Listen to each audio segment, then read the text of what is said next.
ಸತೀಶ್ ರೆಡ್ಡಿ ಯಾರು ಸರ್? ಅವ್ರ ಹಿನ್ನೆಲೆ ಏನು? ಅವರಿಗೂ ಜನಾರ್ದನ್ ರೆಡ್ಡಿ ಅವರಿಗೂ ಏನಾದ್ರು ವೈಷಮ್ಯನ, ದ್ವೇಷನ? ನನಗೆ ಸತೀಶ್ ರೆಡ್ಡಿ ಅವರು ಮುಂಚೆ ಯಾವಾಗ ನೋಡಿಲ್ರಿ. ಆಮೇಲೆ ಅವ್ರ ಬ್ಯಾಕ್ ಗ್ರೌಂಡ್ ತಿಳ್ಕೊಂಡಂತ ಟೈಮಲ್ಲಿ ಈ ಕೊಳಗಲ್ದವ್ರು ಅಂತೇಳಿ ನಮ್ಮ ಗ್ರಾಮಾಂತರ ಕ್ಷೇತ್ರದವ್ರು ಅಂತೇಳಿ ಗೊತ್ತಾಯ್ತ್ರಿ. ಗೊತ್ತಾದ ತಕ್ಷಣನೇ ಅವ್ರು ಇತ್ತೀಚೆಗೆ ಅವ್ರಿಗೆ ಬೆಳಕು ಬಂದಂತವ್ರಿ. ಯಾವಾಗ ಈ ಕಾಂಗ್ರೆಸ್ ಸರ್ಕಾರ ಬಂದ ನಂತರ. ಅಂದ್ರೆ ಅವ್ರು ಭರತ್ ರೆಡ್ಡಿಗೆ ತುಂಬಾ ಕ್ಲೋಸ್, ಅಂದ್ರೆ ಅವ್ರೇನೋ ರಿಲೇಟಿವ್ಸ್ ಏನೋ ಆಗ್ತಾರಂತ್ರಿ. ಅವ್ರ ರಿಲೇಟಿವ್ಸ್ ಆದಂತ ಅವ್ರು ಸಿಂಡಿಕೇಟ್ ಅಂತ ಹೇಳಿ ಮಾಡ್ಕೊಂಡಾರಿ. ಸಿಂಡಿಕೇಟ್ ಅಂದ್ರಿಗಿನ ಅವ್ರು ನೋಡಿ ಎಲ್ಲಾ ಬ್ಯಾನರ್ಗಳಲ್ಲಿ ಸಿಂಡಿಕೇಟ್ ಅಂತ ಹಾಕಿರ್ತಾರ್ರಿ. ಅವ್ರೆಲ್ಲಾ ಕೂಡ ಈ ಮಟ್ಕ ಆಡುವಂತವ್ರು, ಜೂಜ ಆಡುವಂತವ್ರಿಗೆ ಅದು ಸಿಂಡಿಕೇಟ್ ಅಂತ ಹೇಳಿ ಮಾಡ್ಕೊಂಡಾರೆ. ಪುಷ್ಪ ಸಿನಿಮಾ ನೋಡ್ರಿ, ಅದ್ರಲ್ಲಿ ಸಿಂಡಿಕೇಟ್ ಇರ್ತದ ನೋಡಿ. ಅವ್ರ ಬ್ಯಾನರ್ಸ್ ಎಲ್ಲ ಸಿಂಡಿಕೇಟ್ ಅಂತ ಮಾಡ್ಕೊಂತಾರ್ರಿ. ಈ ಸಿಂಡಿಕೇಟ್ ದಲ್ಲಿ ಅವರು ನಾರಾ ಭರತ್ ರೆಡ್ಡಿ ಇದಾರೆ ನೋಡ್ರಿ. ಈ ಸಿಂಡಿಕೇಟ್ ಅಂತ ಮಾಡ್ಕೊಂಡು ಈ ಸಿಂಡಿಕೇಟ್ ಕೆಳಗಡೆ ಮಟ್ಕ ಆಡಿಸ್ತಾರ್ರಿ. ಈ ಸಿಂಡಿಕೇಟ್ ಒಳಗಡೆ ಇಸ್ಪೇಟಲ್ಲಿ ಆಡಿಸ್ತಾರ್ರಿ. ಈ ಸಿಂಡಿಕೇಟ್ ಕೆಳಗಡೆನೆ ಗಾಂಜಾ ಮಾರಿಸ್ತಾರ್ರಿ. ಈ ಸಿಂಡಿಕೇಟ್ ಒಳಗಡೆ ಎಲ್ಲ ಏನೇನ್ ಮಾಡಬಾರ್ದು ಎಲ್ಲವನ್ನೂ ಮಾಡ್ತಾರ್ರಿ.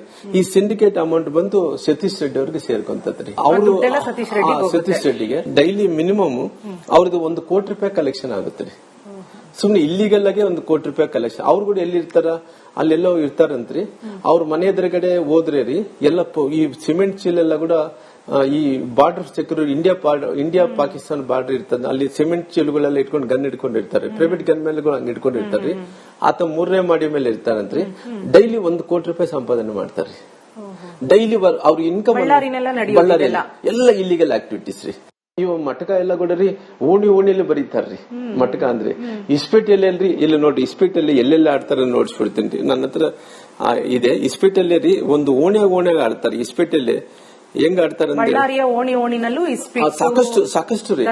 ನೋಡಿ ನಮ್ಮ ಕೋಟೆ ಮಲ್ಲೇಶ್ವರ ಸ್ವಾಮಿ ದೇವಸ್ಥಾನದಲ್ರಿ ಬಹಳ ಪವಿತ್ರವಾದಂತ ದೇವಸ್ಥಾನ ರೀ. ಆ ಕೋಟೆ ಮಲ್ಲೇಶ್ವರ ಸ್ವಾಮಿ ಗುಡಿಯಲ್ಲಿ ನಿನ್ನೆ ನೋಡ್ತಾ ಇದ್ರೆ ಆ ಕೋಟೆ ಮಲ್ಲೇಶ್ವರ ಸ್ವಾಮಿ ದೇವಸ್ಥಾನ ಬಗಲಗಡೆ ದೇವಸ್ಥಾನ ಗೋಪುರದ ಕೆಳಗಡೆನೆ ಇವರು ಇಸ್ಪೇಟಲ್ಲಿ ಆಡಿಸ್ತಾ ಇದಾರೆ. ಅಂದ್ರೆ ಸಾಕಷ್ಟು ಇಸ್ಪೇಟಲ್ಲಿ ಅವ್ರು ಇನ್ಕಮ್ ರೀ ಪರ್ ಡೇ 1 crore ರೀ. ಪೊಲೀಸರು ರೀ ಅಲ್ಲೇ ಅಡ್ಡಾಡ್ತಿರ್ತಾರ್ರಿ. ಅಂದ್ರೆ ಇದೆಲ್ಲವೂ ಸತೀಶ್ ರೆಡ್ಡಿ ಮಾಡೋದು, ಅದು ಭರತ್ ರೆಡ್ಡಿ ಗೊತ್ತಿದೆ. ಹೌದ್ರಿ. ಅವ್ರು ಸಪೋರ್ಟ್ ಇದೆಯಾ ಭರತ್ ರೆಡ್ಡಿ ಅವ್ರಿಗೆ ಪೂರ ರೀ. ಇವರೇ ಎಲ್ಲ ಒನ್ ಡೇ 1 ಇನ್ಕಮ್ 1 crore ರೂಪಾಯಿ ರೀ. ಅವ್ರು ನೋಡಿ ಇಲ್ಲಿಗಲ್ ಸ್ಯಾಂಡ್ ಮಾಡ್ತಾರ್ರಿ. ಇಲ್ಲಿಗಲ್ ಸ್ಯಾಂಡ್ ಇದೆಲ್ಲವೂ ಭರತ್ ರೆಡ್ಡಿ ಅವ್ರ ಮೂಗಿನ ಕೆಳಗೇನೆ ನಡೀತಿದೆ. ಎಲ್ಲ ಅವ್ರು MLA ಸಾಬ್ರೇ ಅವ್ರಿಗೆ ಎಲ್ಲ ಕಂಪ್ಲೀಟ್ ರೀ. ಅಂದ್ರೆ ಇವ್ರು ಸಿಂಡಿಕೇಟ್, ಭರತ್ ರೆಡ್ಡಿ, ಸತೀಶ್ ರೆಡ್ಡಿ ಎಲ್ಲ ಸಿಂಡಿಕೇಟ್ ಬಂದ್ಬಿಡ್ಬೇಕ್ರಿ. ಎಲ್ಲ ಅಮೌಂಟ್ ಡೈಲಿ 1 crore ಇಂದ ಸಿಂಡಿಕೇಟ್ ಬಂದ್ಬಿಡ್ಬೇಕ್ರಿ. ಸಿಂಡಿಕೇಟ್ ಅಂದ್ರೆ ನಾವು ಪುಷ್ಪ ಸಿನಿಮಾ ನೋಡ್ತೀವಿ. ಇವಾಗ ನೋಡ್ಸಿದಲ್ರಿ ಭರತ್ ರೆಡ್ಡಿ ಸಾಬ್ರು ಸಿಂಡಿಕೇಟ್ ಲಾಂಚ್ ಮಾಡ್ತಾ ಇದಾರ. ಅದೆಲ್ಲ ನೋಡ್ಸಿದ್ರೆ ಎಷ್ಟು ವರ್ಷದಿಂದ ನಡೀತಿದೆ? ಮೋಸ್ಟ್ಲಿ ಅವ್ರು MLA ಆದ ನಂತರ ಆಗಿದೆ. ಇವಾಗ 2.5 ವರ್ಷ ಆಯ್ತು ನಾವು MLA ಆಗಿ. ಅವರು 2.5 ವರ್ಷದಿಂದ ನಡೀತಾ. ಮುಂಚೆ ಈ ರೀತಿ ಕಲ್ಚರ್ ಇಲ್ರಿ. ಅವ್ರು ಸತೀಶ್ ರೆಡ್ಡಿ ಅವ್ರು ಕೂಡ 3ನೇ ಮಾಡಿ ಮೇಲೆ ಇರ್ತಾನ್ರಿ. 3ನೇ ಮಾಡಿ ಮೇಲೆ ಇದ್ದಂತ ಟೈಮಲ್ಲಿ ರೀ ಅವ್ರ ಅವ್ರಿಗೆ ಅಭ್ಯಾಸ ಏನಂದ್ರೆ ಸಂಜೆ ಆದ್ರೆ ಸಾಕು ಗುಂಡಾರಿಸ್ತಾನ್ರಿ. ಯಾರನ್ನ ಪಂಚಾಯತಿ ಬಂದ್ರಿಗಿನ ಅವ್ರಿಗೆ ಲ್ಯಾಂಡ್ ಸೆಟ್ಲ್ಮೆಂಟ್ಸ್, ಬಿಲ್ಡಿಂಗ್ ಸೆಟ್ಲ್ಮೆಂಟ್ಸ್. ಅವ್ರು ನಾನು ಇಷ್ಟೊಳಗಡೆ ಕ್ಯಾಸೆಟ್ ಒಂದು ಆಡಿಯೋ ಬಿಡುಗಡೆ ಮಾಡ್ತೀನಿ. ಆಡಿಯೋ ಅಲ್ಲ, ವಿಡಿಯೋ ಬಿಡುಗಡೆ ಮಾಡ್ತೀನಿ. ಅದು ಇನ್ನ ಸಿಕ್ಕಿಲ್ಲ, ನಾನು ಫೈಂಡ್ ಔಟ್ ಮಾಡ್ತಾ ಇದ್ದೀನಿ. ಯಾರೋ ವೈಶ್ಯ ಕಮ್ಯುನಿಟಿ ಅವ್ರದ್ದು ಯಾರ್ದು ಅವ್ರ ಹತ್ರ ಪಂಚಾಯತಿ ಮಾಡಿ ಗಾಳಿಯಲ್ಲಿ ಗುಂಡಾರಿಸಿರಿ. ಅವ್ರ ಬೈ ಬಿದ್ದು ಅವ್ರ ಆಸ್ತಿ ಎಲ್ಲ ಬರೆಸ್ಕೊಂಡು ಬೂಟ್ ನೆಕ್ಕಸ್ತಾರ್ರಿ ಇವ್ರು. ಸತೀಶ್ ರೆಡ್ಡಿ ಬೂಟ್ ನೆಕ್ಕಬೇಕ್ರಿ. ಆ ರೀತಿ ಇತ್ತೀಚೆಗೆ ನಾನು ನೋಡ್ತಾ ಇದ್ದೇನಲ್ರಿ. ಎಷ್ಟು ದೌರ್ಜನ್ಯ ಅಂದ್ರೆಗಿನ ಅದು ಕೇಳಕ್ಕೆ ಸಾಧ್ಯ ಇಲ್ಲ. ಸತೀಶ್ ರೆಡ್ಡಿ ಜೊತೆ ನೇರವಾಗಿ ಭರತ್ ರೆಡ್ಡಿ ಅವರ ಬೆಂಬಲ ಇದೆ ರೀ. ಇವಾಗ ನೋಡ್ರಿ ವಿದ್ಯಾನಗರದಲ್ಲಿ ಒಂದು ಮನೆ ಮಾಡ್ಯಾರ್ರಿ. ಮತ್ತೆ ರಾಯಲ್ ಟೂರಿಸ್ಟ್ ಹೋಮ್ ಬಗಲ್ಗಡೆ ಒಂದು ಮನೆ ಮಾಡ್ಯಾರಿ. ಗಾಂಧಿನಗರದ ಒಂದು ಮನೆ ಮಾಡ್ಯಾರಿ. ಡೈಲಿ ಇಸ್ಪೇಟೆ ಇದು ಈ ಮಟ್ಕ ಬರೀತಾರ ನೋಡ್ರಿ. ಮಟ್ಕದೆಲ್ಲ ಕೂಡ ರೋಡ್ ಮನೇಲಿ ರೊಕ್ಕ ಜೋಡಿಸ್ತಾರ್ರಿ. ಇಷ್ಟಿಷ್ಟು ರಾಶಿ ಜೋಡಿಸ್ತಾರ್ರಿ ಮನೇಲಿ. ಅವ್ರು ಎಷ್ಟು ರೊಕ್ಕ ಜೋಡಿಸ್ತಾರಂದ್ರೆ ಡೈಲಿ ಮಿನಿಮಮ್ ಎಷ್ಟೋ ಕಲೆಕ್ಷನ್ ಮಾಡ್ಕೊಂತಾರಿ. ಆ ಮಟ್ಕ ಬರೋ ನಂಬರ್ ಎಲ್ಲ ಕೂಡ ಯಾವಾಗ ಘೋಷಣೆ ಮಾಡ್ತಾರೆ, ರಾತ್ರಿ ಘೋಷಣೆ ಓಪನ್ ಏನಂತಾರ್ರಿ. ಅದು ಅನೌನ್ಸ್ ಮಾಡಂತ ಟೈಮಲ್ಲಿ ಇವರೇ ಮಟ್ಕ ತಗೊಂತಾರ, ಇವರೇ ಬರೀತಾರ್ರಿ, ಇವರೇ ಘೋಷಣೆ ಮಾಡ್ತಾರ್ರಿ. ಎಲ್ಲ ಕೂಡ ಈ ರೀತಿ ಎಲ್ಲಾ ಕಡೆ ಕೂಡ ಬಂದು ಪರ್ ಡೇ 1 ಕೋಟಿ ರೂಪಾಯಿ ಬರ್ಬೇಕಂತ ಸಿಂಡಿಕೇಟ್ ಮಾಡ್ಕೊಂಡಾರ್ರಿ. ಇದೆಲ್ಲ ಕಳೆದ 2.5 ವರ್ಷದಿಂದ ನಡೀತಿದೆ ಬಳ್ಳಾರಿ ನಗರದಲ್ಲಿ ಅಂತ ನಿಮ್ಗೆ ಗೊತ್ತಿದ್ರು ನೀವಾಗ್ಲಿ ಜನಾರ್ದನ್ ರೆಡ್ಡಿ ಅವರಾಗ್ಲಿ ಸತೀಶ್ ರೆಡ್ಡಿನ ಪ್ರಶ್ನೆ ಮಾಡಿದ್ರ ಅಥವಾ ಭರತ್ ರೆಡ್ಡಿ ಅವ್ರನ್ನ ಪ್ರಶ್ನೆ ಮಾಡಿದ್ರ?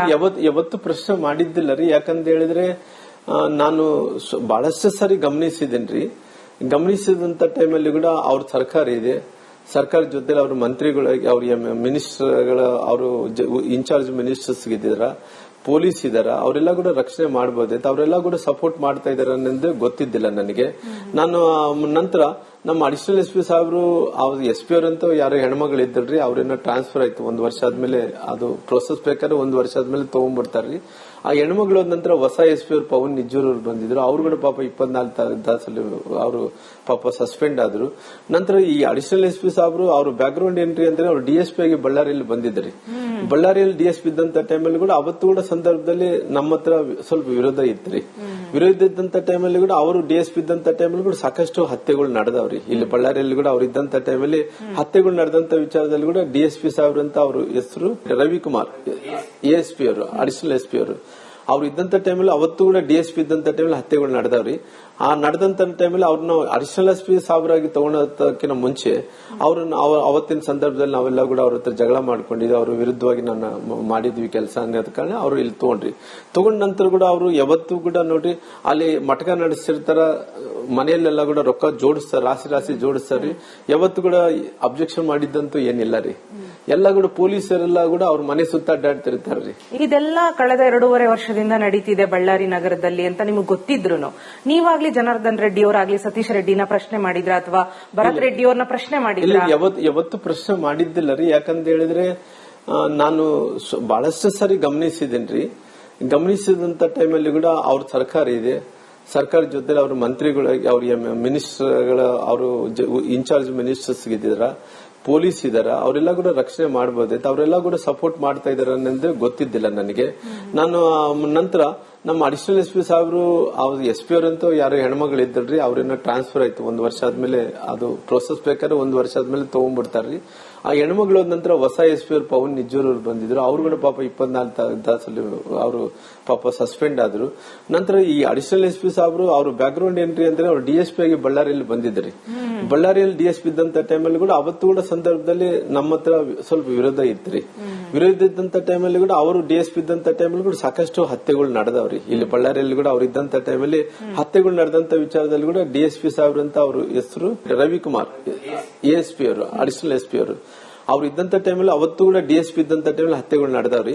ಆ ನಡೆದಂತ ಟೈಮಲ್ಲಿ ಅವ್ರನ್ನ ಅಡಿಷನಲ್ ಎಸ್ ಪಿ ಸಾಹೇಬರಾಗಿ ತಗೊಳೋದಕ್ಕಿಂತ ಮುಂಚೆ ಅವ್ರನ್ನ ಅವತ್ತಿನ ಸಂದರ್ಭದಲ್ಲಿ ನಾವೆಲ್ಲ ಕೂಡ ಅವ್ರ ಹತ್ರ ಜಗಳ ಮಾಡ್ಕೊಂಡಿದ್ವಿ, ಅವ್ರ ವಿರುದ್ಧವಾಗಿ ನಾನು ಮಾಡಿದ್ವಿ ಕೆಲಸ ಅನ್ನೋದ ಕಾರಣ ಅವ್ರು ಇಲ್ಲಿ ತಗೊಂಡ ನಂತರ ಕೂಡ ಅವರು ಯಾವತ್ತೂ ಕೂಡ ನೋಡ್ರಿ ಅಲ್ಲಿ ಮಟಕ ನಡೆಸಿರ್ತಾರ, ಮನೆಯಲ್ಲೆಲ್ಲ ಕೂಡ ರೊಕ್ಕ ಜೋಡಿಸ್ತಾರ, ರಾಶಿ ಜೋಡಿಸ್ತಾರ್ರಿ. ಯಾವತ್ತೂ ಕೂಡ ಅಬ್ಜೆಕ್ಷನ್ ಮಾಡಿದ್ದಂತೂ ಏನಿಲ್ಲ ರೀ. ಎಲ್ಲ ಕೂಡ ಪೊಲೀಸರೆಲ್ಲ ಕೂಡ ಅವ್ರ ಮನೆ ಸುತ್ತ ಅಡ್ಡಾಡ್ತಿರ್ತಾರ್ರಿ.